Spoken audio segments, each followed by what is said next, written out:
Bonsoir à toutes et à tous, ravi de vous retrouver sur 8 Mont Blanc, il est 18 h, bienvenue dans cette édition du journal de la rédaction. Nous sommes le mercredi 13 avril 2022, au sommaire ce soir. Pour débuter cette édition, nous prendrons la direction des bords du lac Clément pour découvrir la toute nouvelle gare lacustre d'Évian. Avec un nouveau bâtiment et des quais abaissés, l'infrastructure a fait peau neuve. Un lifting complet nécessaire pour permettre le développement de l'offre de transport entre les deux rives du lac Clément pour avoir plus de bateaux et moins de voitures. Et puis la salle Martin Luther King d'Annemasse accueille en ce moment la 15e édition du Forum de l'emploi et de l'égalité des chances. Un rendez-vous qui prend encore plus de sens alors que la concurrence de nos voisins helvétiques est de plus en plus présente.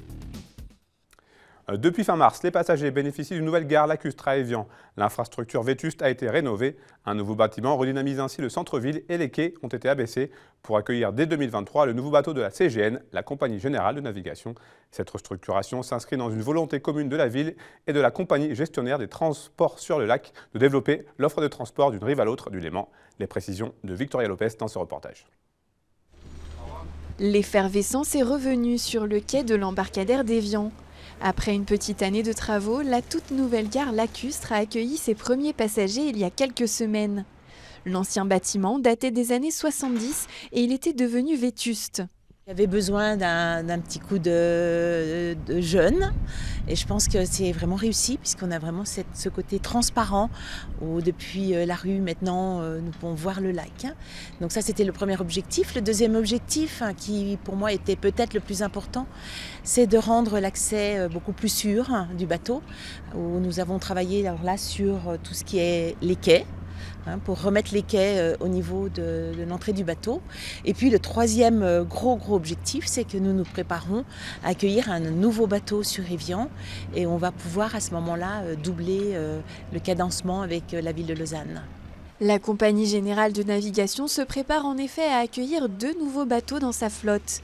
Le premier sera mis en service en 2023. On va passer à une cadence de 45 minutes au lieu de 1h20 aujourd'hui. On aura le double de nombre de sièges disponibles dans l'heure de pointe. Et pour le consommateur, clairement, il y a une barrière d'entrée qui tombe. Vous voyez, aujourd'hui, vous sortez peut-être 5 minutes trop tard du bureau. Le prochain bateau est dans 1h30. Alors demain, ça sera 45 minutes. La CGN espère ainsi convaincre davantage de frontaliers à privilégier le bateau plutôt que la route. Mais pour qu'ils abandonnent la voiture, c'est toute la chaîne de mobilité qui est repensée. La gare lacustre, c'est le premier élément et un des plus importants aussi. C'est plus qu'une gare, c'est un nœud de multimodalité. Vous voyez, ça fait l'interface entre bateaux et les bus, et les voitures, et toute la mobilité douce, qui est vraiment un segment croissant, avec les trottinettes électriques, avec les vélos. Et tous ces éléments de mobilité douce, on peut les accueillir aussi à bord chez nous. Donc les nouveaux bateaux comme les existants, on peut transporter les vélos. Et on travaille avec la communauté de communes sur le lien avec l'intermodalité, les transports en commun et toutes les mobilités qui vont être liées à cela, dont les mobilités douces avec l'optimisation de l'offre de stationnement pour les vélos, la sécurisation. On a commencé sur un premier équipement et l'idée c'est d'accompagner avec les aménagements extérieurs justement pour renforcer la part de mobilité douce et le rabattement à l'embarcadère avec autre chose que la voiture. Près d'1 million de passagers transitent chaque année par la gare lacustre d'Évian. Ils seront plus d'1,5 million à l'horizon 2030.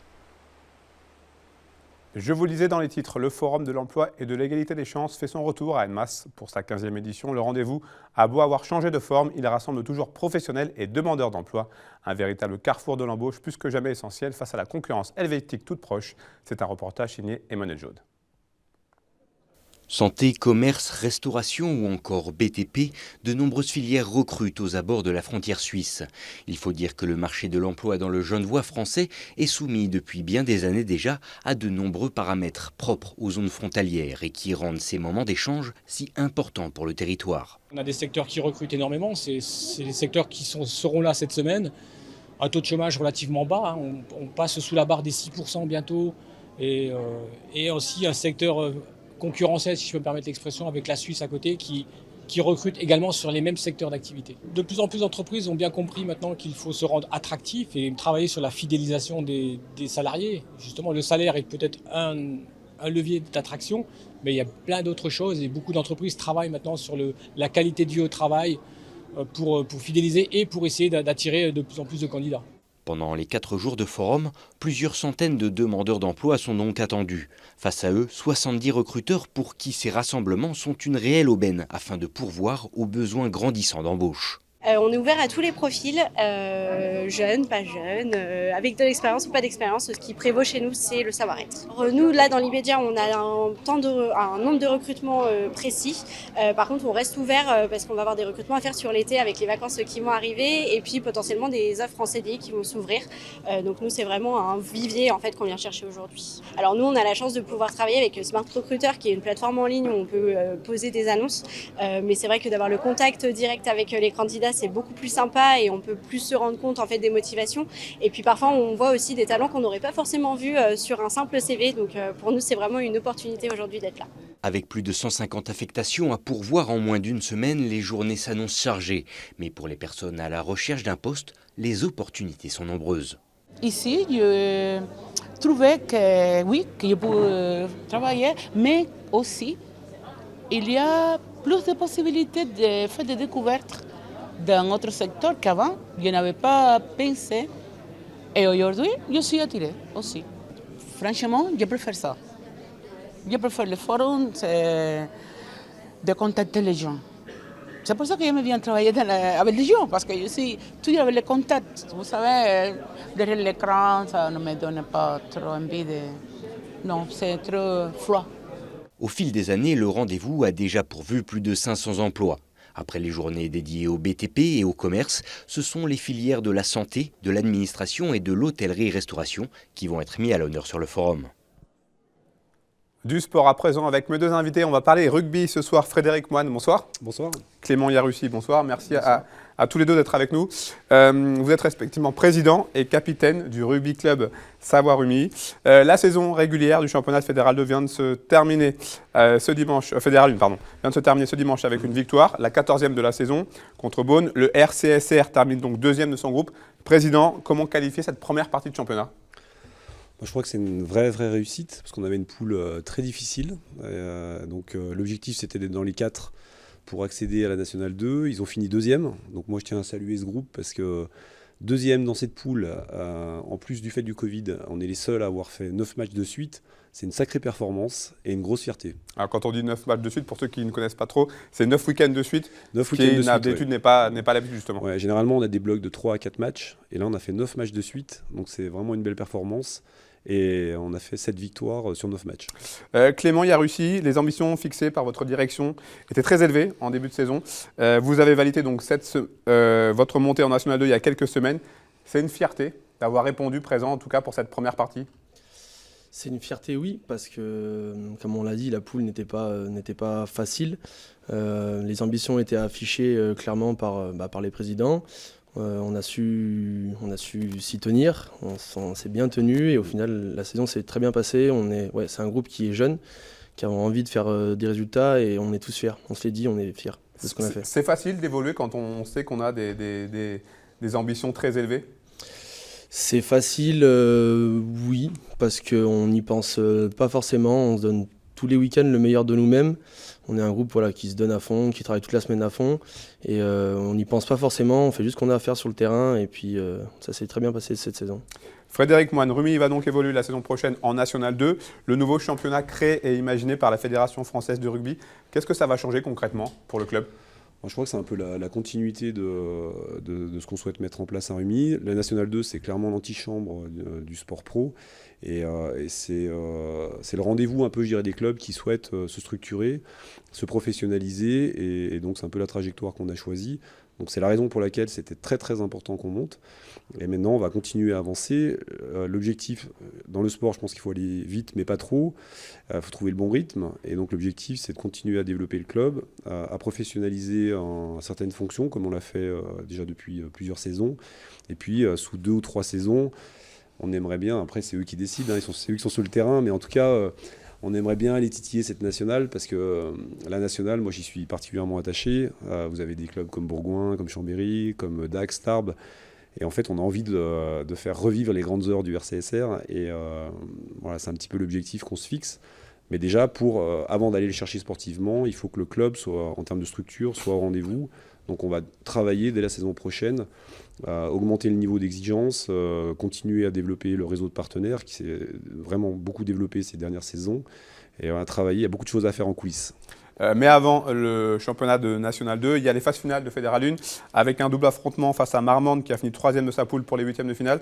Clément, maintenant que la montée est assurée, l'objectif c'est quoi? C'est aller le plus loin possible dans ces phases finales? L'objectif, c'est que la saison s'arrête le plus tard possible. On n'a jamais envie que ça s'arrête au vu des résultats qu'on fait, au vu de l'ambiance qu'il y a dans le groupe, au vu de ce qu'on fait après les matchs. On n'a vraiment jamais envie que ça s'arrête. Donc voilà, l'objectif, c'est d'aller titiller cette finale et pourquoi pas, comme dit Fred, la montée internationale. C'est ambitieux, mais si on ne l'est pas, on n'y arrivera pas, quoi. Vous êtes arrivé l'été dernier à Rumilly. Vous avez d'ailleurs été nommé, je ne sais pas si c'est une nomination, mais en tout cas choisi en tant que capitaine pour cette première saison. D'un point de vue personnel et collectif, c'est une vraie réussite, j'imagine? Personnellement, oui, c'est une réussite. C'est pas ce que je cherchais premièrement en venant ici sur Rumilly. Mais ouais, c'est une réussite, c'est une fierté. J'étais un peu amené par la force des choses parce que le capitaine de début de saison, Loïc Bournonville, s'est blessé. Voilà, ils m'ont proposé, j'ai accepté et on m'aide beaucoup. Loïc Bournonville m'aide beaucoup, le staff aussi. J'espère que je fais bien mon travail. Mais oui, c'est une réussite. Ouais. En tant que joueur, comment est-ce que vous la vivez cette montée justement en National 2? Que du bonheur. Voilà, il y en a qui n'ont jamais vécu de montée, il y en a qui n'ont jamais vécu de phase finale, j'en fais partie. Donc c'est que du bonheur, c'est pas une pression supplémentaire. On sait très bien qu'on retrouvera la plupart des équipes l'année prochaine dans les équipes qu'on a jouées cette saison. Donc la poule ne devrait pas forcément changer énormément. On l'aborde très content. Et très pressé d'y être aussi. Frédéric, un de vos objectifs quand on s'était vu en début de saison, j'avais fait un reportage d'avant-saison comme on dit, c'était de fédérer autour du club et de l'équipe. Vous estimez que c'est réussi à ce point de vue, de ce point de vue? Ouais, je crois. Enfin, quand on voit l'ambiance depuis 3 ou 4 dimanches, je crois que ouais, on peut dire que fédérer, on l'a réussi parce que ce soit à l'école de rugby, que ce soit les éducateurs, les bénévoles, les partenaires.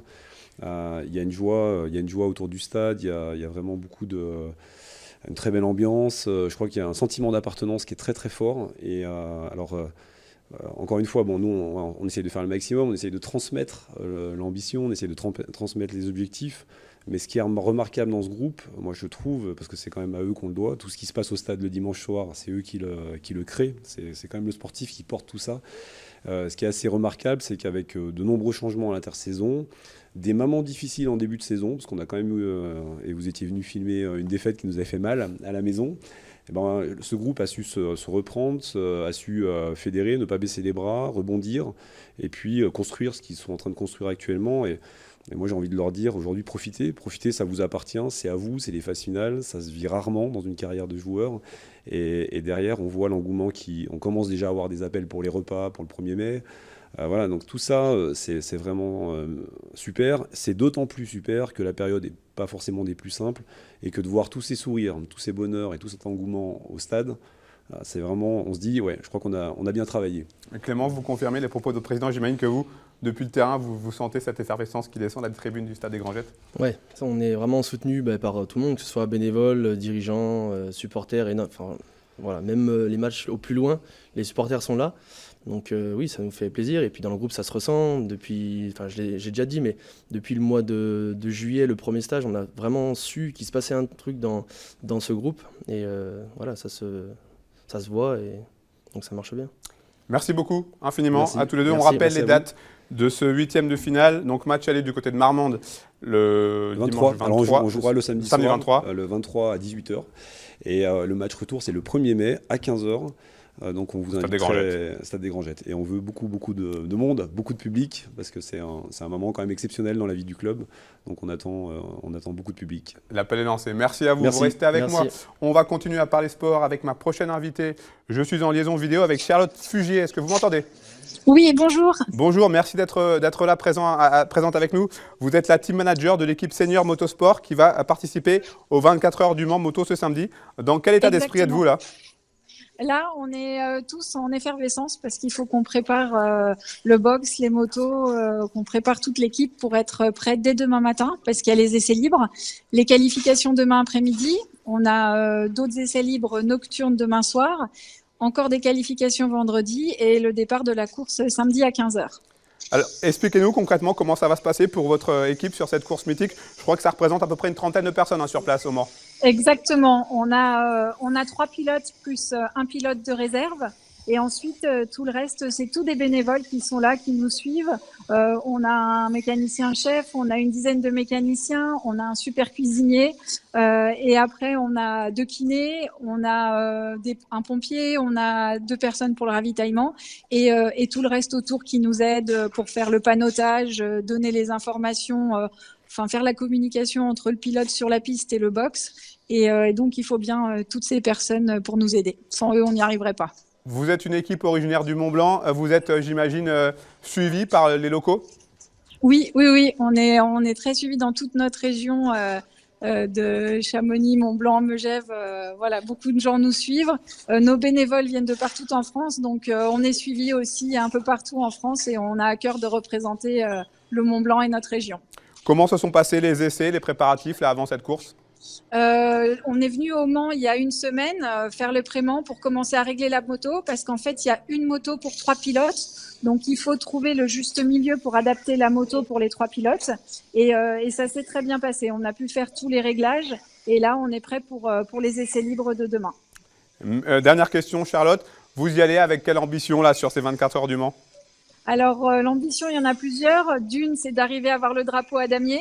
Parce que c'est le plus important et une course de 24 heures, faut être stratégique, faut être patient, faut surtout pas tomber pour essayer de pas perdre de temps. Donc, faut passer le drapeau à damier et si on peut rentrer dans les 15 premiers de notre catégorie, ça ce serait vraiment bien pour commencer à marquer des points en endurance. Merci beaucoup Charlotte Fugé, toutes nos vœux de réussite à votre équipe. Rendez-vous donc ce samedi 16 avril à partir de 15h pour le grand départ.